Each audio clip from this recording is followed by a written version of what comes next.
Bueno, bienvenidos a este teórico de operaciones formales correspondiente a la cuarta semana de cursada de este segundo año que tenemos virtual. Los textos principales que vamos a trabajar van a ser Psicología del Niño y Psicología de la Inteligencia, ¿sí? Vamos a hacer, el teórico lo voy a dividir en dos partes. Una primera parte de algunas cuestiones básicas y elementales que, si ustedes ya conocen perfectamente las 7 tesis de la construcción del conocimiento, lo que es estructura, forma, contenido, las cuestiones básicas de las operaciones concretas y la reversibilidad, pueden obviar la primera parte. Si todavía tienen dudas en alguno de esos aspectos, les recomiendo que vean la primera parte y luego vean la segunda parte, porque vamos a trabajar ahora, precisamente en esta primera parte, los conceptos fundamentales que no podemos no tener para entender las operaciones formales, ¿sí? Sin más preámbulos, comencemos entonces a trabajar.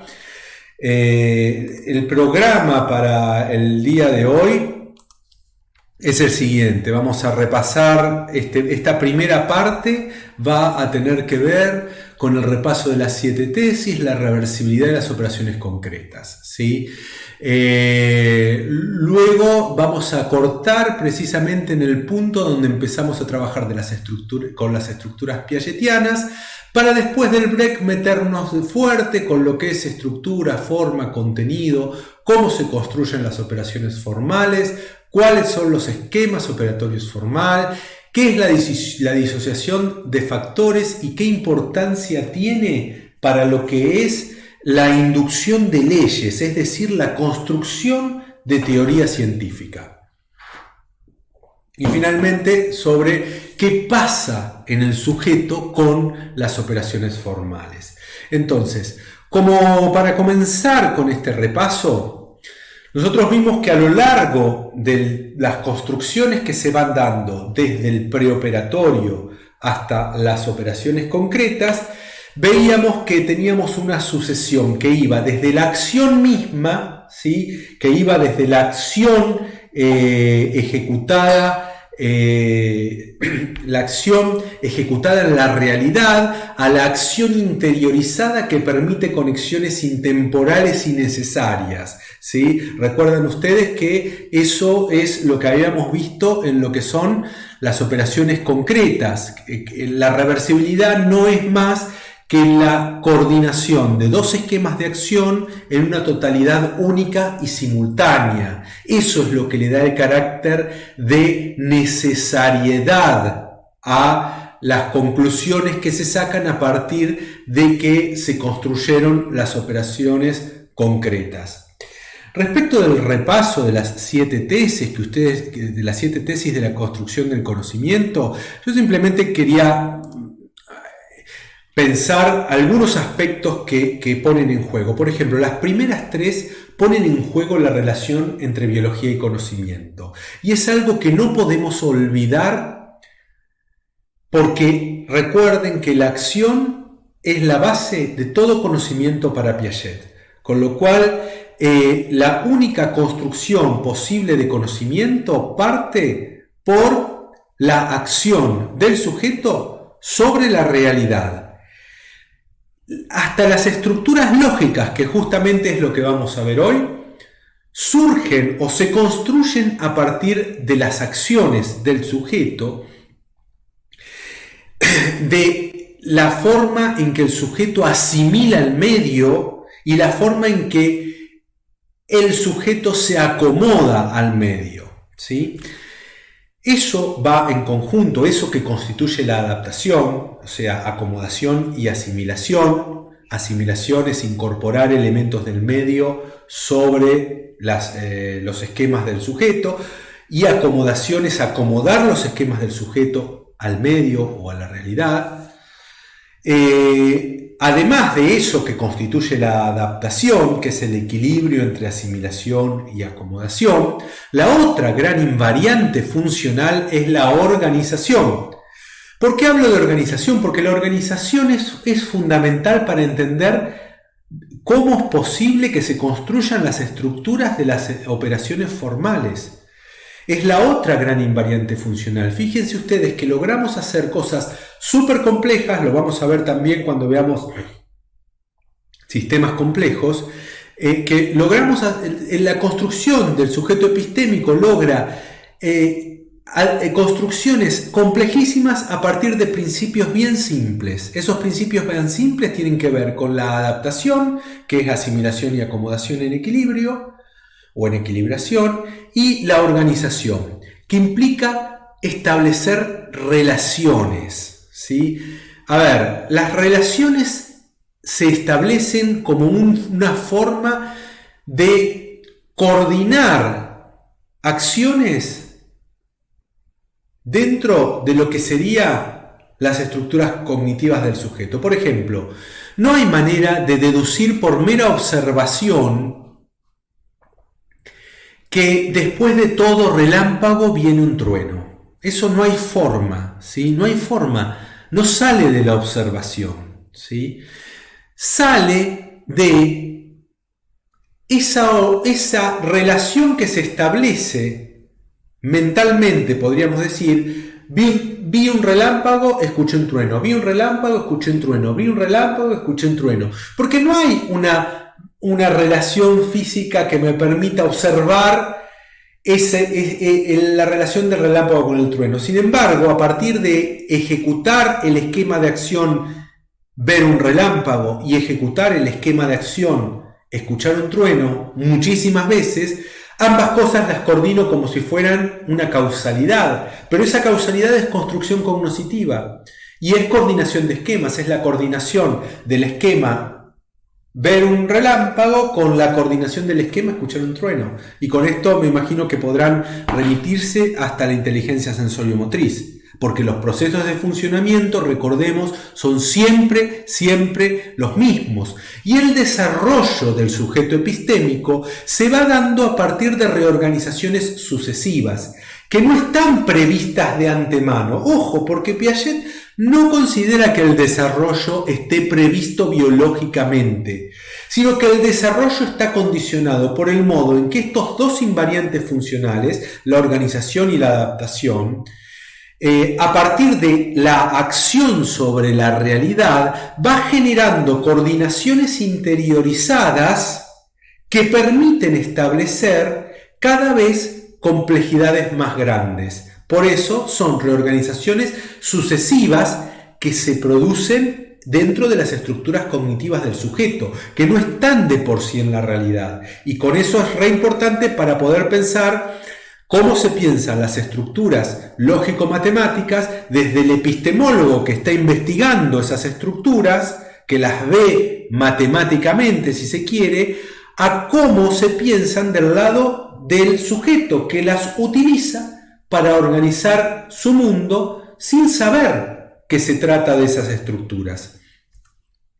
Las últimas dos tesis de la construcción ponen el énfasis, y esto simplemente para hacerlo notar, ¿no? Rolando García, a diferencia de Piaget, pone mucho más énfasis en la cuestión social. Vamos a tener el máximo énfasis de la cuestión social y su condicionamiento en el desarrollo cuando veamos Vygotsky. Pero ya Rolando García considera de que es importante considerar que el ámbito social es el que permite gran parte o favorece la construcción de gran parte de estas reorganizaciones sucesivas a lo largo del desarrollo, ¿sí? Repasamos reversibilidad. ¿Reversibilidad qué era? La posibilidad de coordinar dos esquemas de acción en una totalidad un poquito más compleja, ¿sí? Si nosotros teníamos, por ejemplo, los dos vasitos que veíamos en la experiencia de Piaget, que están iguales, entonces agarrábamos y manteniendo uno de referencia, tomábamos otro vaso de otro modo distinto, echábamos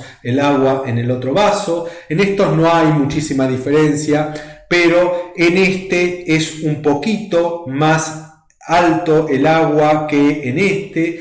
Entonces el sujeto preoperatorio decía, no, bueno, volvamos el agua acá para ver si hay lo mismo. En cambio, el operatorio concreto no necesita volver el agua. ¿Por qué? Porque dice, no, hay la misma agua, si lo único que hiciste la pasaste de un vaso a otro. ¿Eso qué quiere decir? Ese simple hecho de pasarlo de un vaso a otro implica que para el sujeto operatorio, cualquier trasvase que yo produzca puede invertirse, no hace falta que se invierta, pero es susceptible de ser invertido, y esa es la reversibilidad inversa. Es la coordinación del esquema de acción trasvaso 1 con el esquema de acción trasvaso 2 de manera interiorizada para obtener el mismo punto de partida, pero sin tener que hacer el ida y vuelta en la práctica. Eso es muy importante que lo consideren, porque si no, no van a entender operaciones concretas. La reversibilidad implica que estos dos esquemas de acción son simultáneos. Entonces el operatorio concreto no necesita volver atrás la acción, porque la puede volver atrás mentalmente, porque su estructura reversible le dice que todo trasvase es invertible. Lo mismo si encuentra, por ejemplo, respecto de que esto es más alto pero el vaso es más angosto. Entonces puede pensar el operatorio concreto que, bueno, sí es más angosto, pero también es más alto, ¿sí? Puede pensar en las dos variables que hacen al vaso al mismo tiempo, ¿sí? En el alto y el ancho. O en el caso más típico, porque esa no es la forma más típica de resolver el problema de la conservación de líquidos, la reversibilidad recíproca. La reversibilidad recíproca es la que está en juego cuando puede el sujeto hacer una seriación de regletas. ¿Por qué? Porque el preoperatorio no puede pensar que una regleta es más grande que algunas y al mismo tiempo es más chica que otras. Entonces no tiene un método sistemático para armar una serie de menor a mayor. Empieza a probar y se equivoca, porque no tiene en la cabeza esa idea de que puede pensar en las dos cosas al mismo tiempo, en que puede ser una cosa al mismo tiempo más grande y al mismo tiempo más chica. Fíjense que lo mismo le sucede con las personas. No puede entender que el hermano más grande es a su vez más chico que los padres, porque o piensa que el hermano más grande es más grande, o piensa que el hermano más grande es más chico que los padres, pero no puede pensar que es chico y grande a la vez. Es como una contradicción si no existe esa coordinación propia de la reversibilidad recíproca. Entonces, reversibilidad inversa y reversibilidad recíproca son las dos formas de equilibración de las operaciones concretas.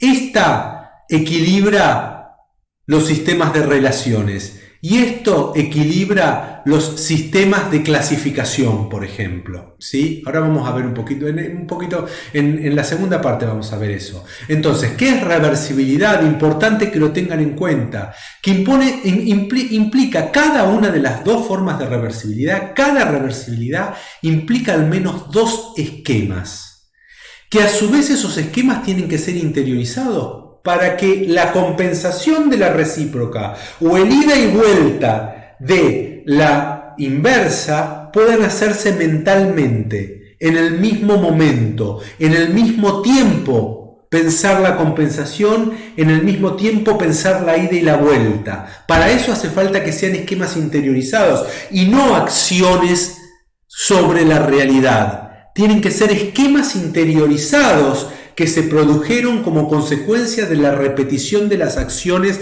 sobre la realidad y el modo en que esas acciones se coordinan interiorizadamente, ¿sí?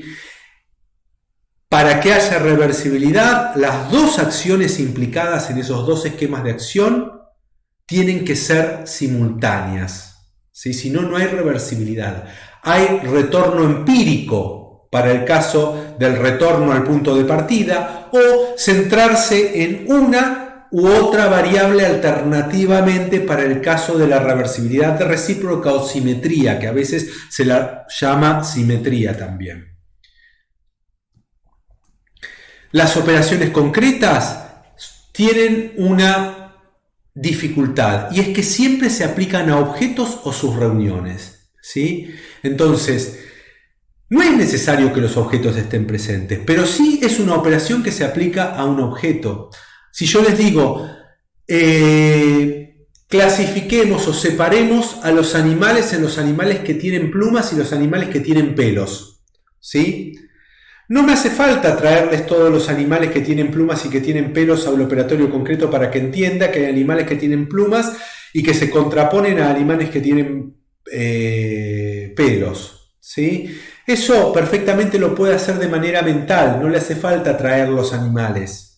Lo que no puede es pensar sobre el infinito, por ejemplo, porque no tiene una referencia real para pensar. Lo que necesitan las operaciones concretas son una referencia real, no que estén los objetos allí, sino que la operación se ejecuta sobre objetos, con lo cual necesita sí o sí la referencia real. Y esa es la diferencia con las formales, que las formales no necesitan de los objetos. Por eso las formales pueden pensar en el infinito, por ejemplo, por más que no tengamos una manera real de comprobar en la realidad el infinito, pero sí puede pensar en el infinito y operar a partir del infinito las operaciones formales. No así las concretas, que necesita como mínimo objetos intuibles o representables. Por eso se dice que son operaciones a la primera potencia. Son operaciones que se ejecutan sobre los objetos de la realidad. En la segunda parte vamos a ver que las operaciones formales no se ejecutan sobre ningún objeto, sino que se ejecutan sobre otras operaciones. Entonces, consecuencia de esto, el límite de las operaciones concretas es que no constituye todavía una lógica separada de los objetos ni de los contenidos. Entonces no es fácil transponerlas a los diferentes ámbitos. Por ejemplo, un sujeto perfectamente puede, por reversibilidad inversa, entender que una bola que la achato mantiene la misma cantidad de sustancia. Sin embargo, sabiendo perfectamente que mantiene la misma cantidad de sustancia, y le pregunto por qué, me dice, porque si después de aplastarla querés hacer de nuevo la bola, va a volver al mismo lugar. No hace falta ni hacerla, lo sabe, ¿sí? Ahora, fíjense que el mismo sujeto agarra una balanza y le digo, voy a poner la bola y voy a poner el plato aplastado. ¿Cuál pesa más? Y va a decir que pesa más la bola, porque no pudo transponer esa coordinación de que puede volver atrás hacia la bola en el ámbito de la sustancia al ámbito más abstracto del peso. Entonces, por eso las operaciones concretas van despacito, dominio por dominio. Y tampoco pueden razonar a partir de puras proposiciones, ¿sí? A partir de razonamientos hipotéticos deductivos. Para todo P, X, Y es P, entonces X es J. O sea, ese tipo de razonamientos puramente de forma no los puede hacer. El típico razonamiento que no pueden hacer pensándolo vía formal, ¿sí? No con los contenidos, sino vía formal es todos los hombres son mortales, Sócrates es hombre, Sócrates es mortal. No puede, si yo a eso le quito los contenidos, decir todos los H son M, S es H, entonces S es M. Eso no lo puede hacer, porque yo lo puedo hacer formal porque manejo cuantificadores lógicos. Digo, para todo H, M, entonces si existe al menos cualquier cosa que sea H, va a ser M. Y ese tipo de razonamientos biformae son los que no pueden hacer las operaciones concretas. Repasemos entonces en qué sentido hablamos de estructura en la epistemología piagetiana. Cuando hablamos de estructura, estamos hablando de un conjunto organizado de relaciones. Y siempre, respecto de cualquier estructura, podemos considerar dos puntos de vista. Uno, el punto de vista del epistemólogo, ¿sí? El punto de vista del epistemólogo, del científico, que refiere las estructuras a los conjuntos de relaciones que cumplen determinadas leyes, ¿sí? La lógica y la matemática están tan separadas de los contenidos que en la historia de la ciencia, en el método histórico crítico, hubo muchísimo trabajo, muchísimo que recorrer para pensar que no fueran ideas innatas, porque están tan separadas de la génesis que le dieron lugar, que no hay manera de pensar las que vienen de las acciones.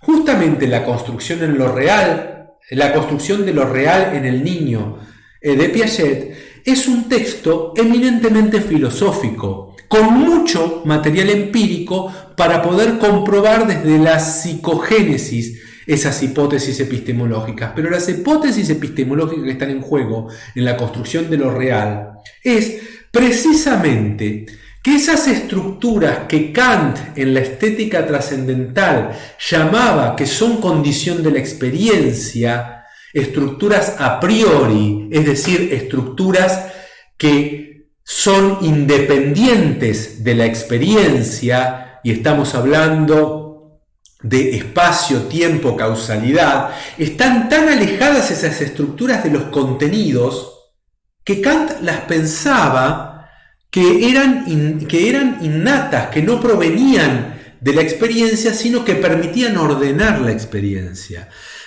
Piaget en la construcción de lo real muestra cómo se construyen esas categorías. Entonces, es muy distinto el modo en que el epistemólogo y el científico llama a esas estructuras, que olvidan completamente la génesis y los procesos por los cuales se dieron, a la del sujeto, que en realidad es el modo que tiene de ir organizando la realidad que va conociendo.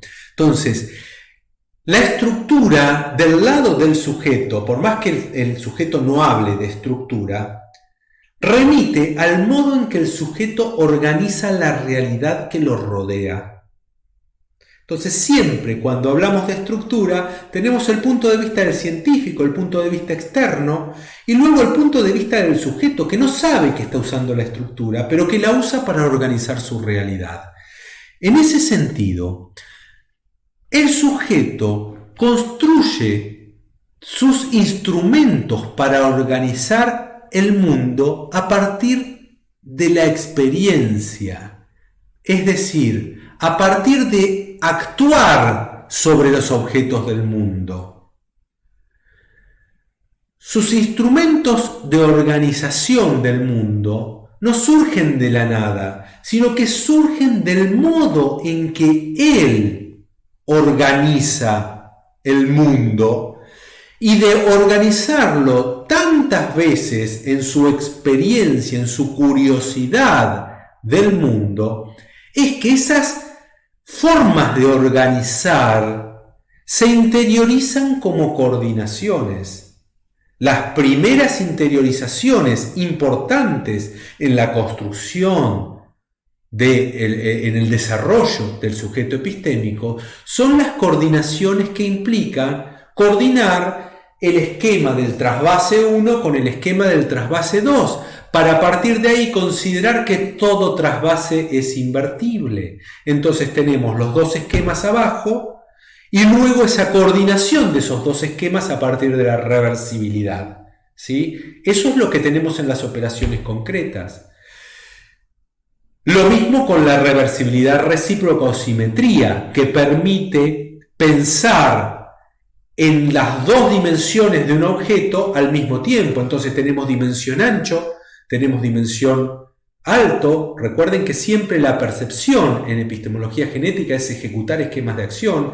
Entonces, en realidad, la anchura es el esquema de acción es más ancho que interiorizado, y la altura es el esquema de acción es más alto que interiorizado. Aplicar eso a la realidad, entender que algo es más alto. Ahora, una vez que eso se interiorizó, se puede interiorizar la coordinación de ambos aspectos al mismo tiempo, y entonces puedo considerar que un objeto al mismo tiempo posee una altura y al mismo tiempo posee una anchura. En un principio solo puedo manejar dos variables, que eso es lo que ocurre en las operaciones concretas. En las operaciones formales ya podrán seguir agregando dimensiones, porque ya no importa tanto las dimensiones o el contenido, sino las relaciones entre ellas. Pero bueno, estábamos en la construcción de las operaciones concretas. Están los esquemas de acción que se interiorizaron,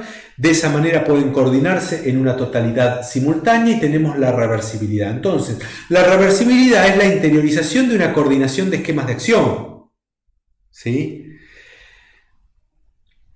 Eso es lo que es la asimilación cognoscitiva, porque imagínense ustedes que está mucho más acomodado entender las dimensiones de un objeto para generar una seriación en las regletas, decir que un objeto al mismo tiempo siempre es más grande que algunos y más chico que otros, entender ese esquema, esa coordinación y esa coordinación de esquemas de acción es algo mucho más adaptado que pensar que un objeto es en sí mismo absolutamente más grande que o absolutamente más chico que.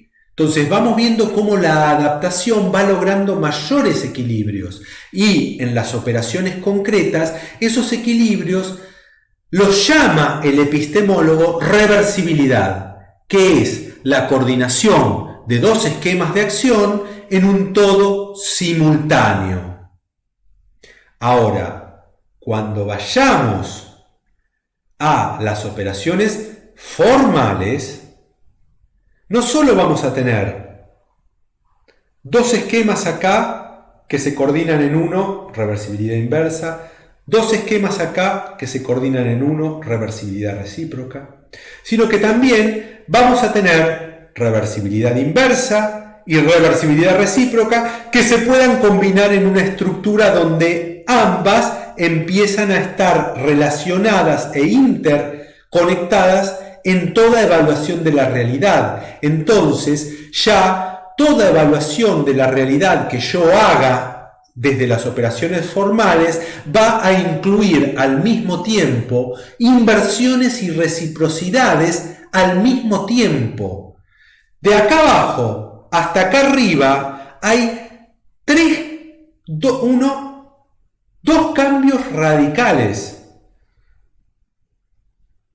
Las operaciones concretas ya son una coordinación mucho más elaborada que los intentos o las regulaciones preoperatorias.